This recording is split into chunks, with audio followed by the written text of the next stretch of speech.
अब खबरें विस्तार से।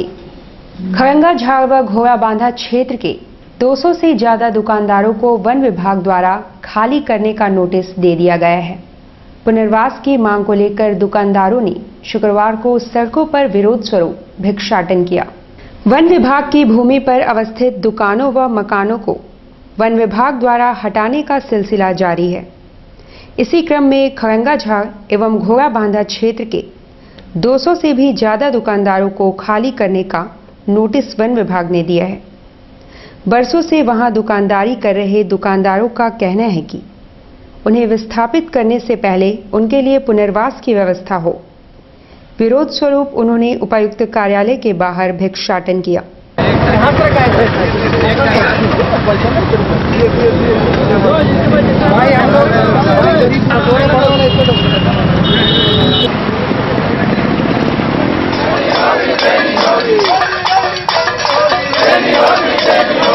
और घोड़ाबांधा के करीब 200 दुकानदारों के पास आज भिक्षाटन के सिवा दूसरा कोई विकल्प नहीं रह गया।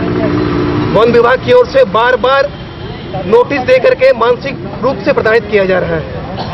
हम लोगों ने नोटिस लेने से इनकार कर दिया सामूहिक रूप से। तदुपरांत इश्तिहार के माध्यम से जो है नोटिस को दिया गया और हमारे दुकानों को तत्काल खाली करने का नोटिस दिया गया है। अचानक से इतने सैकड़ों परिवार कहां जाएंगे, क्या करेंगे? हमारे बच्चों की शिक्षा, बुजुर्गों की दवाई, घर की रोटी आज दांव पर है। और इसी विषय को लेकर आज हम लोग उपायुक्त कार्यालय पर भिक्षाटन का कार्यक्रम कर रहे हैं। हम लोग सड़क के किनारे आज भिक्षाटन का कार्यक्रम कर रहे हैं क्योंकि हमारे पास भिक्षाटन के अलावा कोई दूसरा विकल्प सरकार ने छोड़ा नहीं। दुकानें तो तोड़ी ही जा रही हैं, अब रोजगार का एकमात्र यही साधन बची है। आगे क्या कार्रवाई क्या होगा? आगे हम लोग आज भिक्षाटन कर रहे हैं। इसके आगे भी अगर सरकार नहीं चेती तो हम लोग सामूहिक आत्मदाह का प्रयास करेंगे। घाटशिला थाना में हेड कांस्टेबल रह चुके अजय कुमार की नवादा में हत्या कर दी गई। उसका परिवार न्याय के लिए दर दर की ठोकरें खाने को मजबूर है। घाटशिला थाना में हेड कांस्टेबल अजय कुमार राखी के दिन बिहार नवादा गए हुए थे, जहां पहले से ही उनके साथ भूमि विवाद चल रहा था। वहां उनकी निर्मम हत्या कर दी गई। अजय कुमार की पत्नी न्याय के लिए एसएसपी का दरवाजा खटखटा रही है। उनका कहना है कि नवादा की पुलिस हाथ पर हाथ धरकर बैठी है क्योंकि हत्यारे रसूखदार हैं। घाटशिला में हेड कांस्टेबल थे। क्या नाम था उनका? अजय कुमार। क्या हुआ क्या? हम लोग छुट्टी में गांव गए हुए थे। गांव गए तो पहले से जमीन विवाद था, तो उसी में औरत में झगड़ा हो रहा था। उतना ही मेरे ननद का नाइटी फाड़ दिया गया। तो मेरे पति जो घर से देख रहे हैं तो वो गमछा लेकर अपने बहन को लाने के लिए गए, उतना ही गोली सब चला दिया। कौन? राकेश महतो। राकेश महतो उप मुखिया मिले हुए हैं और छोटू महतो है, पप्पू महतो है। कहाँ का घटना ये? मीरचक नवादा का है जी। कब वो घटना हुआ? 21 अगस्त को राखी में गए हुए थे। वहाँ का प्रशासन कुछ भी नहीं कर रहा। टाटा मोटर्स में बीती रात हुई सड़क दुर्घटना में 22 कर्मी की मौत के बाद मातम पसरा है। प्रबंधन मृतक के परिजन को IOW के तहत मुआवजा देगा। टाटा मोटर्स के 22 कर्मी मनीफेट के रहने वाले भूपेंद्र कुमार सिंह गुरुवार को कंपनी परिसर में बस की चपेट में आकर पूरी तरह घायल हो गए थे। पहले टेल्को अस्पताल में इलाज चला, फिर उन्हें टाटा मुख्य अस्पताल रेफर किया गया, मगर डॉक्टर उन्हें बचा नहीं सके। सूचना पाकर अस्पताल पहुंचे भूपेंद्र के परिजनों का रो रो कर बुरा हाल है। वे घर में एकमात्र कमाऊ सदस्य थे। सूचना पाकर टेल्को वर्कर्स यूनियन के सदस्य एवं बड़ी संख्या में सहकर्मी भी अस्पताल पहुंचे। चूंकि भूपेंद्र की मौत कंपनी परिसर में हुई, दुर्घटना में हुई, तो परिवार को IOW का लाभ देने पर देर तक चर्चा होती रही।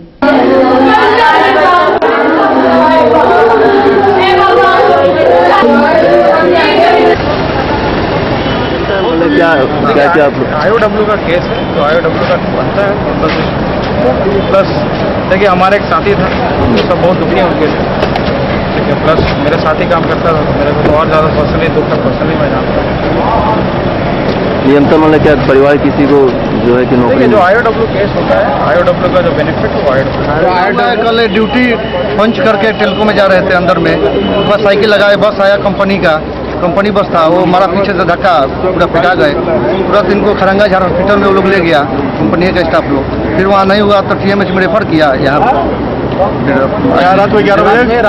IOW का कोई वर्ड इस्तेमाल कर रहे हैं कंपनी परिसर के अंदर में, जो सरकमस्टेंसेस होगा उसी के आधार पर मुआवजा दिया जाएगा, बट इज नॉट क्लियर कि IOW का प्रोसीड्योर में उन्होंने पास क्या है, और उसका कोई भी लिखित हम लोग को लिखित नहीं दे रहे हैं, क्या दे रहे हैं नहीं दे रहे, बैग में बात कर रहे हैं। जो भी देने का बात कर रहे हैं वो कंपनी में PF का जैसे बात करें तो PF तो एम्प्लॉइज का जमा किया हुआ राशि है, उसी को रिटर्न का बात कर रहे हैं, मतलब जस्ट लॉलीपॉप दिखाने की जैसे बात कर रही है कंपनी। अभी बोले ना नौकरी की बात हुई ना मुआवजा नहीं, कोई भी आश्वासन नहीं है, उनके परिवार से मिले हैं ना परिवार वाले को दिए हैं ना किसी समाज ने। अभी तक ये भी क्लियर नहीं किए कि IOW में क्या है और क्या है।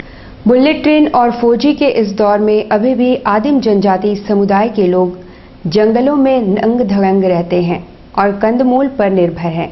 एक रिपोर्ट। एक और आधुनिकता के दौर में लोग शामिल हैं। बुलेट ट्रेन की बात चल रही है। वहीं चांडिल अनुमंडल के अंतर्गत बीहड़ों में आदिम जनजाति समुदाय के लोग रहते हैं। वे आदिम युग की तरह अर्धनग्न और कंदमूल खाकर जीवित हैं। इनकी ओर न किसी जनप्रतिनिधि का ध्यान गया है और न तथाकथित सामाजिक संगठन और न किसी गैर सरकारी संस्था ने इस ओर कभी तवज्जो दी है। चांडिल थाना अंतर्गत घोड़ाडीह गांव है, जहां आदिम जनजाति के करीब 25 परिवारों का बसेरा है। यहां आने से सहसा आदिम युग की याद ताजा हो जाएगी। शहरी चकाचौंध एवं तामझाम से दूर ये लोग कंदमूल खाते हैं और सूखी लकड़ियां व दातून बेचकर अपना गुजारा करते हैं। ये खड़िया सबर और पहाड़िया समुदाय के हैं जो विलुप्ति के कगार पर है।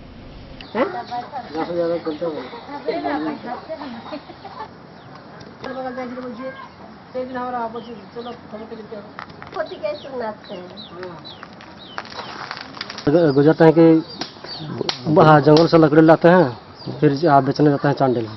अब बेचकर लाते हैं, बस रोजी रोटी चलता है। कितने परिवार यहाँ पर बसवास कर रहे हैं? यहाँ पर तो बहुत परिवार है, करीब 25 परिवार है, पढ़ा लोग। आप कितने परिवार को नौकरी मिला? नौकरी तो सर किसी को नहीं मिला है। और इस बार जो आपको लिस्ट आई, लिस्ट में भरेगी नहीं आप? इस बार नहीं भरे, पहली बार भरा था, लेकिन बेकार का खर्चा हो गया, वो सारण का खेती। क्या बोला? भरा फॉर्म, फिर रिटर्न आ गया, बस उसके बाद थाना का बड़ा बाबू को पूछे तो अगला बार देखा जाएगा बोला, बस अभी तक कुछ किया नहीं। कुछ नहीं किया। अब कौन कौन जानवर से आपको भय रहता है? जंगल का जानवर तो बहुत सारा भाई, जैसे भालू है, हाथी है, शेर है, शेर से 2-3 वहाँ बहुत किस्म का रहता है, 3-4 किस्म का शेर। बहरहाल सबर जाति को विलुप्त प्रजाति का दर्जा मिला है और उन्हें सरकारी संरक्षण का प्रावधान है, पर जमशेदपुर जैसे सेमी मेट्रोपॉलिटन सिटी से चंद किलोमीटर की दूरी पर अवस्थित इस गांव की ओर अब तक सरकार का ध्यान क्यों नहीं गया? किसी गैर सरकारी संस्था ने क्यों यहां कदम नहीं रखा? किसी सामाजिक संगठन ने अब तक इनकी सुधि क्यों नहीं ली? ये भी अपने आप में शोध का विषय है।